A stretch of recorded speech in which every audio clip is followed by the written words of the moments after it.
Salut, moi c'est Michel. Si vous êtes là, c'est que vous êtes intéressé par avoir Android Auto sur votre Tesla. Donc, j'ai pas trouvé de tutos, donc je me suis dit je vais en faire un, ça peut aider quelques personnes à le paramétrer. Donc, pour le faire, il faut aller dans le Play Store. Il va falloir chercher un produit qui s'appelle Tesla avec deux A à la fin. Voilà la première ligne là. Donc moi j'ai déjà téléchargé, mais sinon quand c'est la première fois, il va vous demander de payer, donc c'est 4,99 € et vous pourrez donc payer et télécharger l'application. Donc moi dans mon cas c'est déjà fait, donc j'ai directement ouvrir. Voilà, là on se retrouve au niveau de l'application. Donc l'application c'est un seul écran, il n'y a pas de menu, il n'y a pas, il y a pas beaucoup de choses, donc tout est là. Donc la première ligne ici, c'est la sélection de votre Bluetooth de la voiture avec le nom du Bluetooth que vous avez choisi. Donc si vous avez déjà paramétré le Bluetooth pour avoir votre téléphone dans votre Tesla, donc vous avez un nom de Bluetooth, il faudra le sélectionner ici. Chez moi, ça s'appelle Tesla Model Y Mbella. Donc il faut le sélectionner. Ensuite, les DPI, bon moi j'ai laissé ce qu'il y avait par défaut, 200. Alors les DPI, c'est le nombre de points par inch. Moi j'ai pas touché, 200 ça marche très bien, j'ai laissé 200. Car modèle, donc moi j'ai choisi modèle 3Y, donc ça va de pair, donc ça marche très bien. La résolution 1080p, c'est le maximum, donc j'ai laissé, pas touché. Et pour la partie VPN, par défaut, ça vient avec un VPN, donc là ils vous disent que si vous avez votre propre VPN, vous pouvez utiliser votre propre VPN. Moi j'ai laissé tel quel. Donc il faut bien qu'il soit coché ici. La VPN, c'est ce qui va vous permettre de faire le lien entre votre téléphone et la Tesla. C'est un Virtual Private Network qui est crypté. Donc voilà, ça marche bien, on touche à rien. Alors ici, vous ne le voyez pas, mais avant qu'arriver là, il va sûrement vous demander, comme pour beaucoup d'applications, des droits que l'application a besoin pour utiliser sur votre téléphone. Donc moi, j'ai tout accepté. Et quand vous acceptez tout, ça rajoute des petits tags verts ici qui indiquent que vous avez tout autorisé et que l'application, elle est prête à fonctionner. Et la dernière ligne qui est importante ici, c'est le lien donc que vous allez devoir taper au niveau du browser de la Tesla. Donc ça, il faut le noter sur un papier pour le retaper dès qu'on sera dans la Tesla. Voilà, au niveau de l'application, tout est fait. Mais avant de partir sur la Tesla, il y a autre chose à faire ici sur le téléphone. Il faut déclarer votre téléphone comme un spot Wi-Fi puisque la Tesla va utiliser les datas de votre téléphone pour accéder à Android Auto et tout ce qui va avec. Donc ça veut dire Wise, Deezer, WhatsApp, etc. Donc pour le faire, il faut aller dans les applications de votre téléphone, dans les paramètres. Et dans paramètres, c'est la première ligne connexion. Ici, dans connexion, vous avez la avant-dernière ligne point d'accès mobile. Ici, la première ligne point d'accès mobile, il doit être coché. Voilà.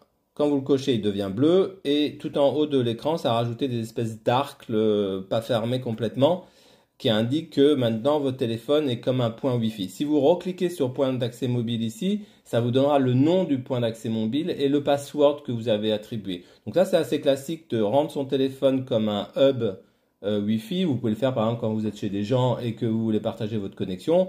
Là, on va le partager avec la Tesla. Donc c'est pas plus compliqué que ça.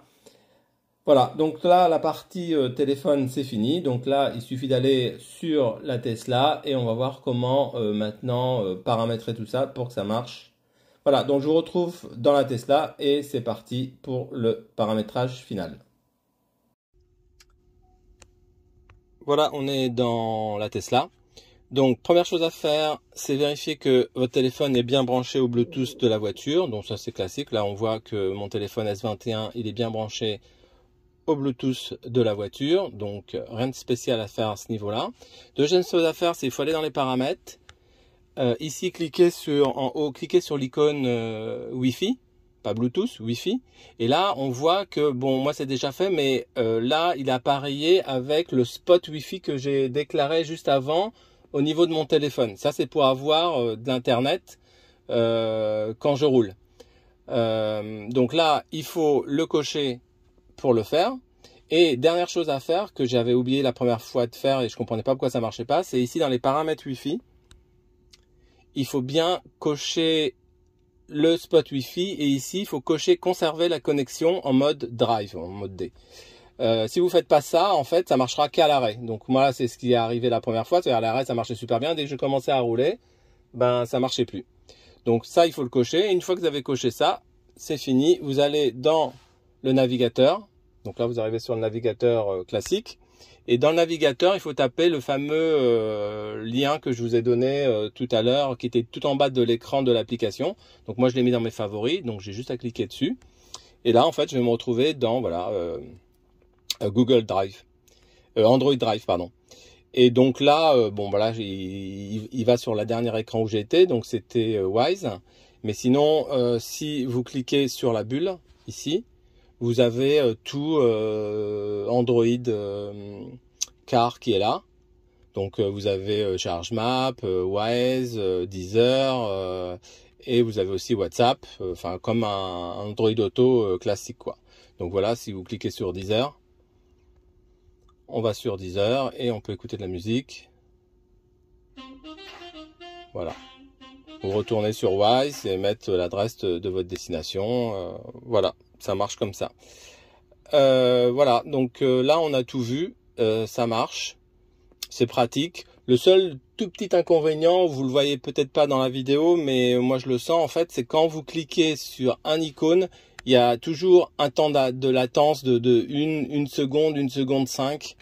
Alors au début on pense que ça va pas marché, donc on réappuie 2 fois, mais en fait il faut juste patienter.